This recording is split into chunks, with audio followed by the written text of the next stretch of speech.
മഹാകുംഭമേളയ്ക്ക് ശേഷവും ഗംഗാ നദി ശുദ്ധമാണോ? Alkaline water പോലെ ഗംഗാജലം ശുദ്ധമാണെന്നാണ് UP സർക്കാരിന്റെ വാദം. 60 കോടിയോളം ജനങ്ങൾ പങ്കെടുത്ത മഹാകുംഭമേളയ്ക്ക് ശേഷവും ആവർത്തിക്കുന്ന ഈ വാദത്തിന് യഥാർത്ഥത്തിൽ പ്രസക്തിയുണ്ടോ?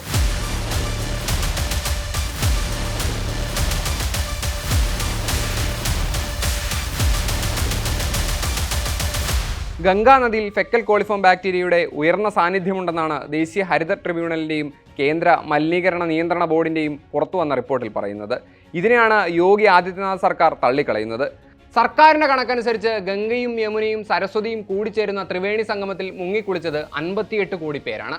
ഇത്രയും പേർ മുങ്ങിക്കുളിച്ച ഗംഗയിൽ ഫെക്കൽ കോളിഫോമിൻ്റെ അളവ് 100 മില്ലിയിൽ 2500 യൂണിറ്റ് എന്നതിനേക്കാൾ വളരെ അധികമാണ്.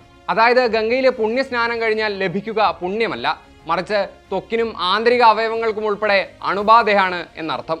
ഗ്രീൻ ട്രൈബ്യൂണലിന്റെ വിലയിരുത്തലിൽ പറയുന്നത് ഉത്തർപ്രദേശ് പൊല്യൂഷൻ കൺട്രോൾ ബോർഡ് ഗംഗയിലെ മലിനീകരണം കുറയ്ക്കുന്നതിൽ പരാജയപ്പെട്ടു എന്നാണ്. കുംഭമേളയുടെ നടത്തിപ്പിനു വേണ്ടി UP സർക്കാർ ചെലവാക്കിയത് 7000 കോടി രൂപയാണ്.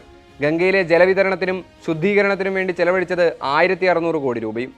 ഇത്രയും പണം ചെലവഴിച്ചിട്ടും ഗംഗ ശുദ്ധമല്ല എന്നതാണ് ഗ്രീൻ ട്രൈബ്യൂണലിന്റെയും മലിനീകരണ നിയന്ത്രണ ബോർഡിന്റെയും പുറത്തുവരുന്ന കണക്കിൽ പറയുന്നത്. ഗംഗയെ സംബന്ധിച്ച് സർക്കാർ പറയുന്നത് ഗംഗ സ്വയം ശുദ്ധീകരിക്കുന്ന നദി എന്നാണ്. ഇതിനെ ശാസ്ത്രീയമായി അവതരിപ്പിക്കുകയും ചെയ്യുന്നുണ്ട്. 1100 തരം ബാക്ടീരിയോ ഫേജുകൾ ഗംഗാജലത്തിൽ അടങ്ങിയിട്ടുണ്ടെന്ന ഡോക്ടർ സോങ്കറിന്റെ ഗവേഷണമാണ് സർക്കാർ ഉയർത്തിപ്പിടിക്കുന്നത്.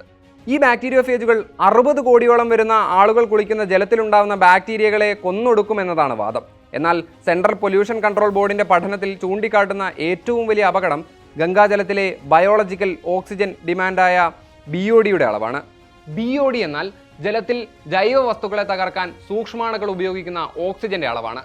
ഇതിന്റെ അളവ് ജലത്തിൽ കൂടുന്തോറും ജലം ഉപയോഗിക്കുന്നത് അപകടകരമായി മാറും. ജനുവരി 13 മഹാകുംഭം ആരംഭിച്ചപ്പോൾ ത്രിവേണി സംഗമത്തിലെ നദീജലത്തിന്റെ BOD ലിറ്ററിന് 3.94 മില്ലിഗ്രാം ആയിരുന്നു. മകരസംക്രാന്തിയിൽ ഇത് ലിറ്ററിന് 2.8 മില്ലിഗ്രാമായി. ജനുവരി 15 ലിറ്ററിന് 1 മില്ലിഗ്രാമായി കുറഞ്ഞു. എന്നാൽ ജനുവരി 24 ഇത് ലിറ്ററിന് 4.08 മില്ലിഗ്രാമായി ഉയർന്നു. ജനുവരി 19 ഏറ്റവും ഉയർന്ന നിരക്കായ 5.9 മില്ലിഗ്രാം രേഖപ്പെടുത്തി. BOD ലെവൽ ലിറ്ററിന് 3 മില്ലിഗ്രാമിൽ താഴെയാണെങ്കിൽ മാത്രമേ ഗംഗാ നദിയിൽ കുളിക്കാൻ പാടുള്ളൂ എന്നാണ്. എന്നാൽ കുംഭമേള നടന്ന പല ദിവസങ്ങളിലും ഇത് 3 മില്ലിഗ്രാമിലും അധികമായിരുന്നു എന്നാണ് കണക്കുകളിൽ നിന്ന് വ്യക്തമാകുന്നത്. പുണ്യനദിക്ക് വേണ്ടി കോടികൾ മുടക്കിയിട്ടും ഇന്ത്യയിലെ തന്നെ ഏറ്റവും കൂടുതൽ ആളുകൾ പങ്കെടുക്കുന്ന ഒരു മേള നടന്നത് തീർത്തും വൃത്തിഹീനവും അപകടകരവുമായ സാഹചര്യത്തിലാണെന്ന് പഠനങ്ങൾ തെളിയിക്കുന്നു. 2024 മുതൽ ഫാക്ടറികളിൽ നിന്ന് ഗംഗയിലേക്ക് വെള്ളം ഒഴുക്കിവിടുന്നതിന് നിയന്ത്രണമുണ്ട്. ഗംഗയെ ശുദ്ധീകരിക്കാൻ ഒരു പദ്ധതിയുണ്ട്. ശുചീകരണത്തിന് സാങ്കേതിക വിദ്യയുണ്ട്. ഇതെല്ലാം ഉള്ളപ്പോൾ പോലും ഗംഗയിലെ മലിനീകരണം നിയന്ത്രിക്കാൻ സംസ്ഥാന സർക്കാരിന് കഴിയുന്നില്ല എന്നത് വലിയ വീഴ്ചയാണ്.